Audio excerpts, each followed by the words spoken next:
Early September 1869. Trains depart and arrive, their engines roaring and their whistles blaring, as schedules must be kept. The alarming noises and unhindered business of the station are amplified to one, a young, brownish sort of girl, whose shallow breaths escape her now that she has been jolted awake by the termination of her route. She had just managed to fall asleep maybe a half an hour before, but she is hardly rested. After being guided off the train by an irritable trainmaster, she stands in the midst of a crowded station. There are many trains to be caught by those moving around her, but only one or two are set to depart within the next quarter of an hour.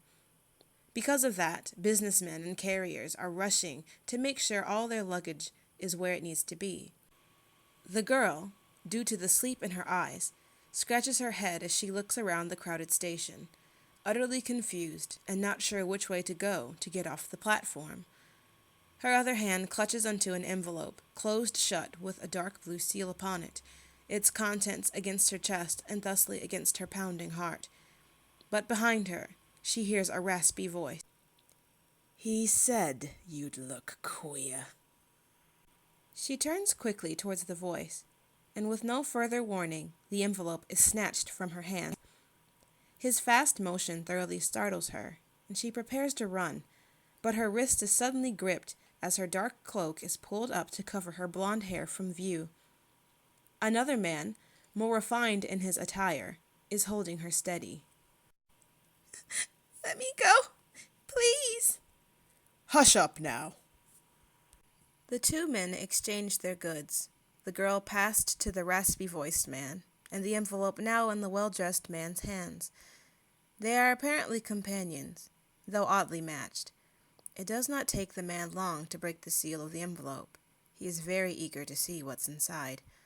And after a moment of reading, a smile spreads across his face. His hands have found not only written instructions, but a bit of money to split between the two of them. With a smirk, he looks at the girl as she trembles before him with fear. "I have a mind to do whatever I so choose with you, little Miss Moore." She whimpers as he looks down upon her, still smiling. He closes up the envelope as he narrows his eyes a bit.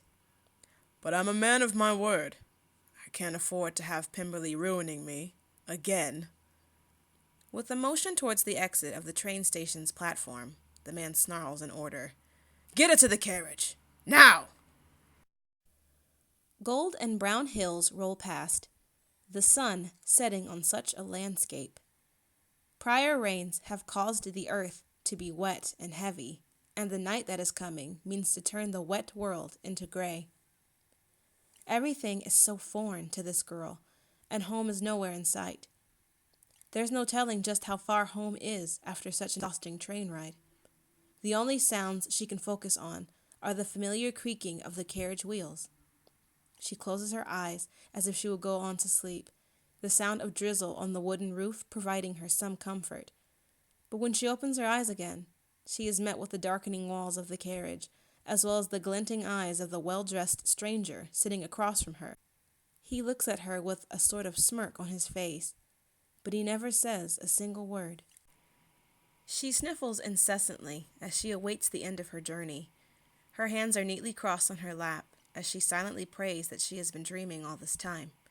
Her eyes are heavy from travel, and yet pink from all her tears.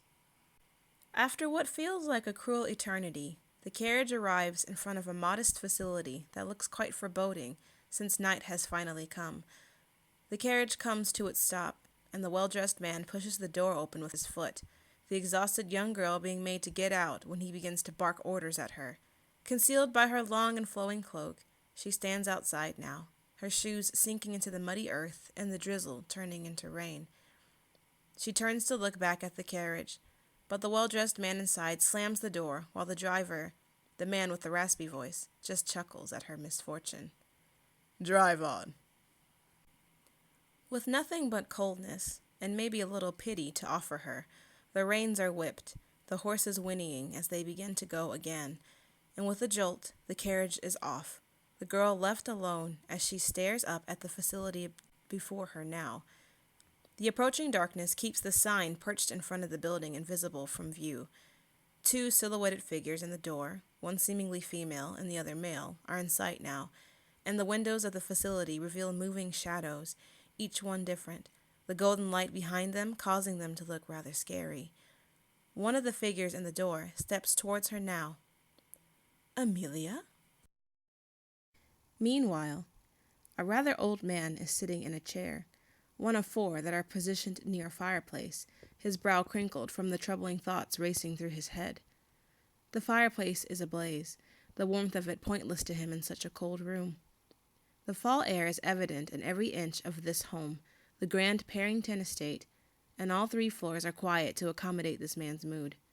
It is simply because he is the master of the house, and with his return from talking with the police in town, he could care less at this moment about anything else besides this quiet time.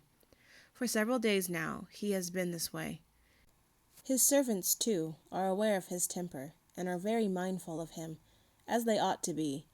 Why, just the night prior, he nearly dismissed 2 maids from the staff due simply to his irritation. This man, one Jackson Pemberley IV, who is the most successful businessman in Natoria, finds little pleasure in his riches these days. Nothing can entertain him or distract him from his troubling thoughts, not even drink or food. His family has been rather accommodating as well, especially his wife of over 20 years, Elizabeth. When her husband is upset or angry, it is best that she stays out of his way, and she knows that fully well. Their daughters, the 2 of 3 who are unmarried and still at home, know this too, and thusly stay close to their mother should anything troubling arise.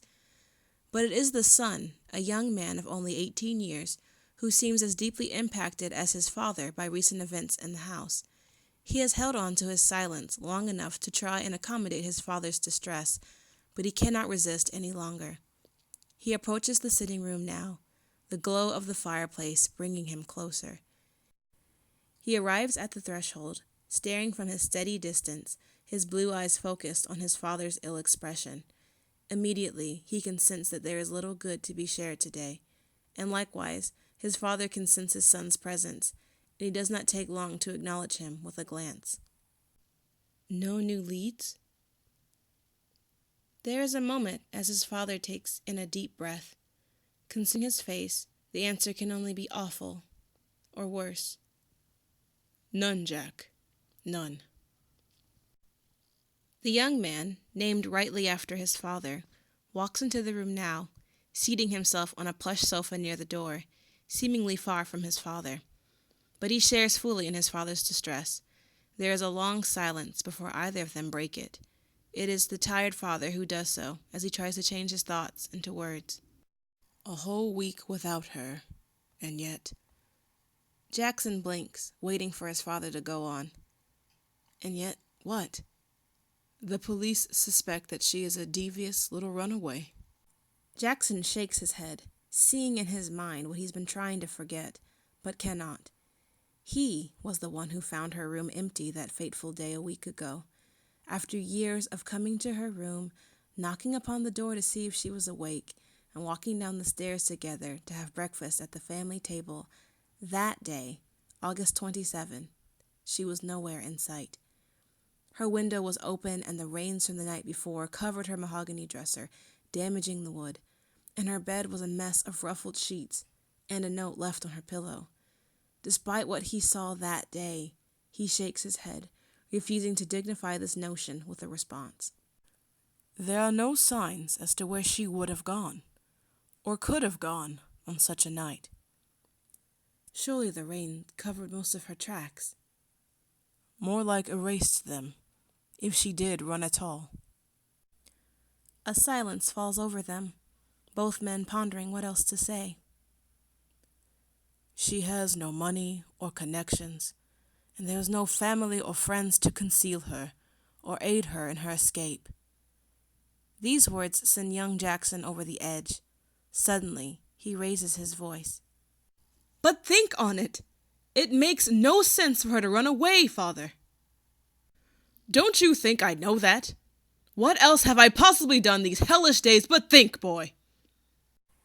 Both men fall silent again. Jackson cracking his knuckle as he speaks. Then why entertain it when it is impossible? Mr. Pemberley lets out a long sigh, his weary eyes falling to the floor. Then I'm forced back to what I thought before, my biggest fear. The word goes unsaid, but Jackson knows it all too well. He stands up now, angry again, walking towards the back of his father's chair. Who would dare to take her? There were no trespassers upon the land that night, father. Parrington may be massive, but it is secure. Then what, Jackson? On the other side of the door, looking in, is Mrs. Pemberley, who only drew near because she heard her son's voice echoing in the hallway, and her husband's loud outburst only startles her further. Am I meant to sit here and believe that our Jewel has cast herself away from us? No one saw anything. No one heard anything. But she didn't just vanish. Jackson cannot think of a reply for his father, his face full of sadness as he reaches into his pocket to retrieve the only tangible clue. In just a quiet moment, he holds a piece of paper near to his face, reading over the contents in a mere blink.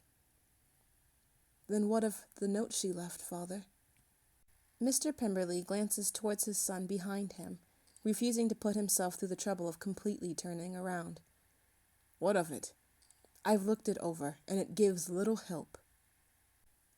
The young man stands somberly, his head lowered as his eyes stare forward at such a precious piece of paper. But doesn't it?